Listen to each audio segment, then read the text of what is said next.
Commissioner intelligence Shrimati रश्मि शुक्ला, इन्होंने ये बात डीजी साहब के ध्यान में लाकर दी। डीजी साहब ने बकायदा नियम के अनुसार इसमें एक रिपोर्ट तैयार करके उस समय के एसीएस होम इनको इसकी जांच करने की और जांच करने के लिए कुछ लोगों के टेलीफोन्स सर्विलेंस पर रखने की परमिशन मांगी। एसीएस होम ने कानूनन वो परमिशन दी और उस परमिशन के बाद इतने बड़े पैमाने पर इंटरसेप्शन हुआ और जिसमें बहुत बड़े पैमाने पर रिश्वतखोरी, पैसे की हेराफेरी, ट्रांसफर पोस्टिंग के लिए बड़ी दलाली, इसके सारे एविडेंस, सबूत ये सामने आए। उन सबूतों के आधार पर सीओआई ने रिपोर्ट तैयार की। डीजी साहब ने उस रिपोर्ट को थ्रू एसीएस ये माननीय मुख्यमंत्री जी को दिया। होना तो ये चाहिए था कि उसका सीरियस कॉग्निजेंस लेकर माननीय मुख्यमंत्री जी ने उसके ऊपर कमेटी सेटअप करके और उसका पर्दाफाश करने की आवश्यकता थी। उसकी जगह मुख्यमंत्री जी ने वो रिपोर्ट गृह मंत्री जी को शेयर की और उसके बाद कमिश्नर इंटेलिजेंस को अपने पद से हटाया गया। और आश्चर्य की बात यह हुई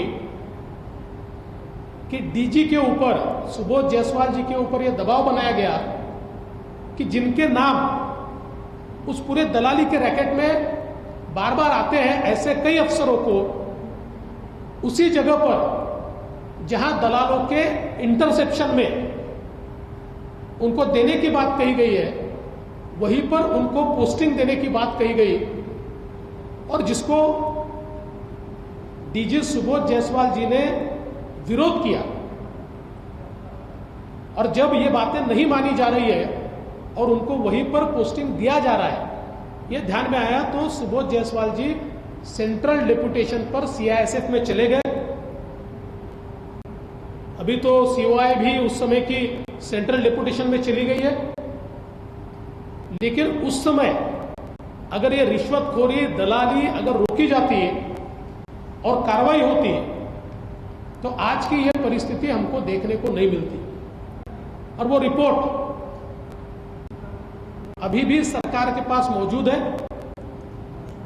सरकार, मुझे पता है, उसको बाहर नहीं निकालेगी, लेकिन मैं दावे के साथ और पुख्ता जानकारी के साथ कह सकता हूं कि सरकार के पास इनवर्ड वो रिपोर्ट हुई है।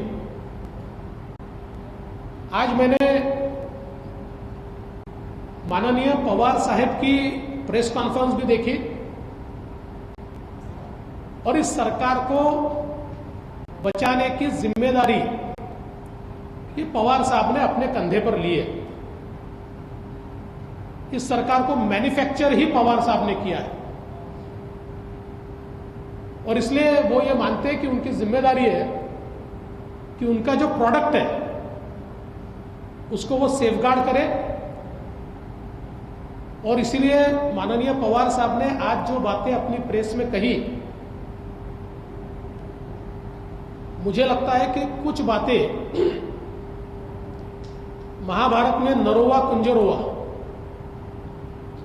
अश्वत्थामा मरे लेकिन हाथी मरा या व्यक्ति मरा, इस प्रकार से उन्होंने आधी बात कही। ये बात सही है कि वाजे इनको नियुक्त करने के लिए एपिलेट कमेटी, ये परमवीर सिंह इनकी अध्यक्षता में ही थी। नियम के अनुसार उनकी अध्यक्षता में वो कमेटी होती है, उस कमेटी ने निर्णय लिया। लेकिन वो निर्णय लेने के बाद सबसे महत्वपूर्ण जगह वाजे को दी गई। सारे महत्वपूर्ण केसेस वाजे इनको दिए गए। क्या सरकार को यह पता नहीं था? क्या मुख्यमंत्री और गृहमंत्री सोए थे? क्या उनको इसकी जानकारी नहीं थी? ये बात सही है, श्री परमवीर सिंह, इनकी कमेटी ने वाजे इनको रीइंस्टेट किया, लेकिन उसके बाद पवार साहब ने यह भी कह देना चाहिए कि मुख्यमंत्री और गृह मंत्री के इंस्ट्रक्शन पर किया, उनके ही कहने पर उनको वो महत्वपूर्ण जगह दी गई और सारे केसेस जो उनके अख्तियार में नहीं भी आते, सीआईयू के अख्तियार में नहीं भी आते, वो सारे केसेस उनको दिए गए। बिना आशीर्वाद के ये चीजें नहीं हो सकती। और मैं तो पूछना चाहता हूं कि सचिन वाजे ये कितने बार गृह मंत्री के पास दिखे, इसका भी कहीं ना कहीं जवाब आना चाहिए। तो इसलिए अपने ऊपर की बात टालने की बात ये जो पवार साहब ने कही है, मैं उससे सहमत नहीं हूं। सरकार के आशीर्वाद से वाजे उस जगह पर आए थे। दूसरी बात, माननीय पवार साहब ने ये कही कि जूलियो रिबेरो जी ये इसकी जांच करे। मैं सवाल पूछना चाहता हूं, जूलियो रिबेरो जी बहुत आदरणीय व्यक्तित्व है, पुलिस महकमे में उनका नाम बड़ा है, उनकी उम्र भी काफी है, अनुभव भी बड़ा है, पर मैं सवाल पूछना चाहता हूं कि वे तो कहते हैं कि इस पूरी घटना की जांच करे, तो केवल परमवीर सिंह की जांच करे या घटना के एक मुख्य किरदार महाराष्ट्र के गृह मंत्री की भी जांच करे? और अगर महाराष्ट्र के गृह मंत्री की जांच करना है तो क्या सर्विंग गृह मंत्री की जांच एक रिटायर्ड 10, 12, 15 साल पहले, 20 साल पहले जो रिटायर्ड हुए ऐसे डीजी कर सकते हैं क्या? क्या वो अथॉरिटी उनके पास होती है? क्या उनको मिल सकती है? और अगर दे भी दी तो क्या वो कर पाएंगे? क्या ऐसी निष्पक्ष जांच हो पाएगी? इसलिए मुझे लगता है विंडो ड्रेसिंग बंद होना चाहिए।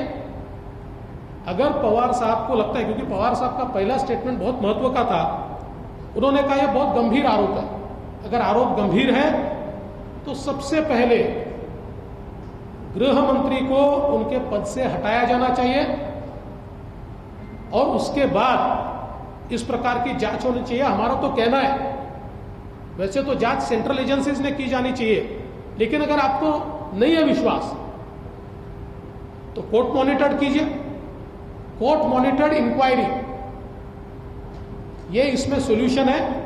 परवाह देश की, सोमवार से शुक्रवार रात 10 बजे TV9 भारतवर्ष पर।